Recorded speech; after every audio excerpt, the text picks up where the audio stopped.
और बीएमसी चुनाव को लेकर बीजेपी ने पहली लिस्ट जारी कर दी है। 66 उम्मीदवारों के नाम घोषित किए गए। इसके अलावा पहली लिस्ट में उत्तर भारतीय और गुजरात के लोगों की भी बहुलता देखी जा रही है। बीएमसी चुनाव के लिए बीजेपी ने पहली सूची में 66 उम्मीदवारों के नाम घोषित किए हैं। सूची के मुताबिक इनमें ज्यादातर बीजेपी के पुराने और भरोसेमंद चेहरों को ही फिर से जगह दी गई है। बीजेपी के कद्दावर नेता किरीट सोमैया के बेटे नील सोमैया को टिकट दिया गया है। वहीं स्पीकर राहुल नार्वेकर के भाई भाभी हर्षिता नार्वेकर और मकरंद नार्वेकर को भी टिकट मिला है, जिसके बाद पार्टी पर परिवारवाद का आरोप लगा है। इसके अलावा बाहर से आए कई चेहरों को भी बीजेपी ने टिकट दिए हैं। इनमें कांग्रेस, शिवसेना, यूबीटी से आए कई चेहरे भी शामिल हैं। यूबीटी की कद्दावर नेता तेजस्विनी घोसालकर को भी दहसर से टिकट मिला है। पति की हत्या के बाद से तेजस्विनी घोसालकर शिवसेना यूबीटी से नाराज थीं। निकाय चुनाव को लेकर बीजेपी ने समान विचारधारा वाले दलों से कई जिलों में गठबंधन किया है।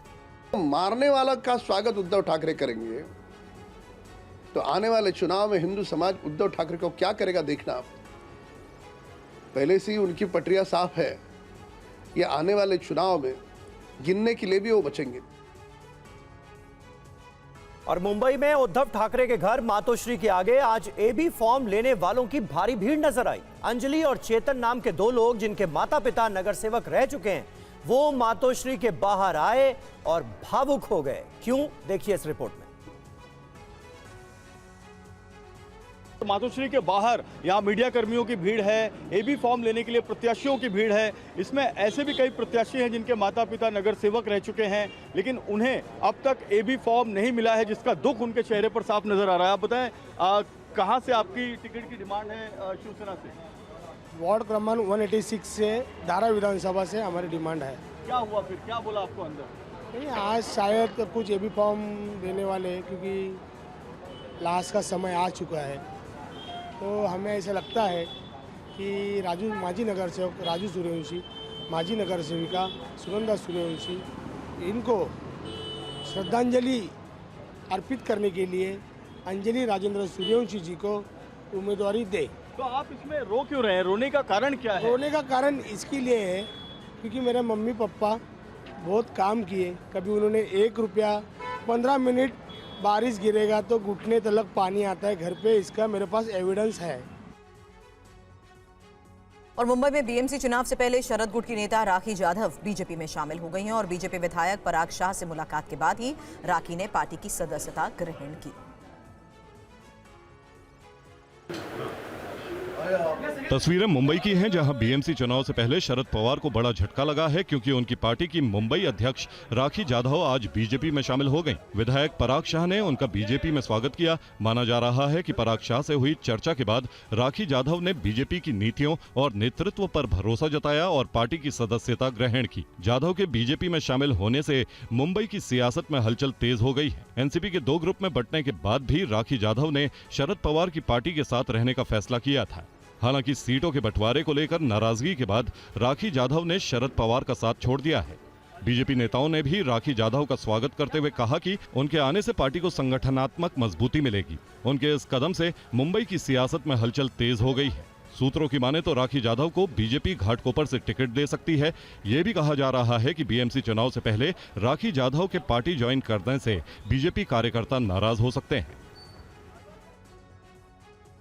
और राजस्थान के डूंगरपुर में जिला विकास समन्वय एवं निगरानी समिति की बैठक उस समय विवादों में घिर गई जब जनप्रतिनिधियों के बीच तीखी बहस टकराव के हालत तक पहुंच गई। बैठक में बीजेपी और बीएपी के सांसदों के साथ ही एक विधायक के बीच तू-तू मैं देखने को मिली। हालात इतने बिगड़ गए कि प्रशासनिक अधिकारियों और सुरक्षा कर्मियों को हस्तक्षेप करना पड़ा।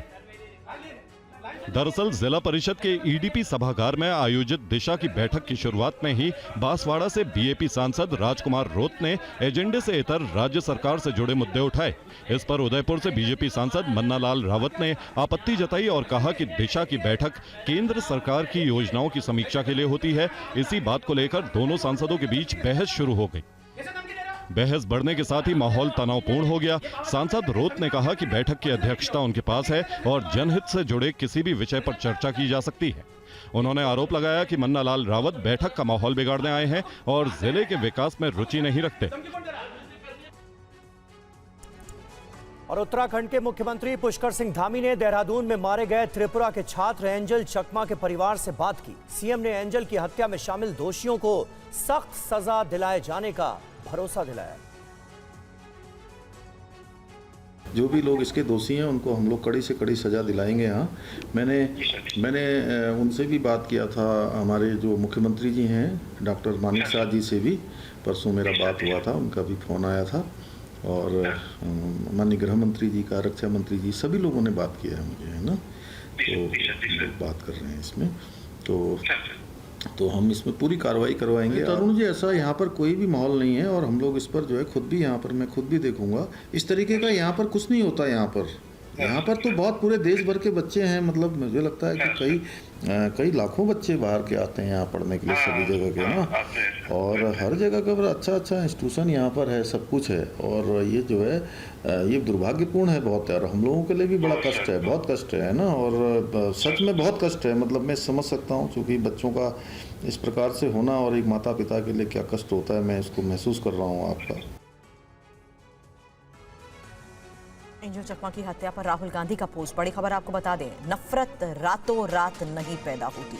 जहरीली सामग्री, गैर जिम्मेदार बयानों से युवाओं में नफरत बढ़ाई जा रही है। बीजेपी के नफरत फैलाने वाले नेतृत्व ने इसे सामान्य बनाया।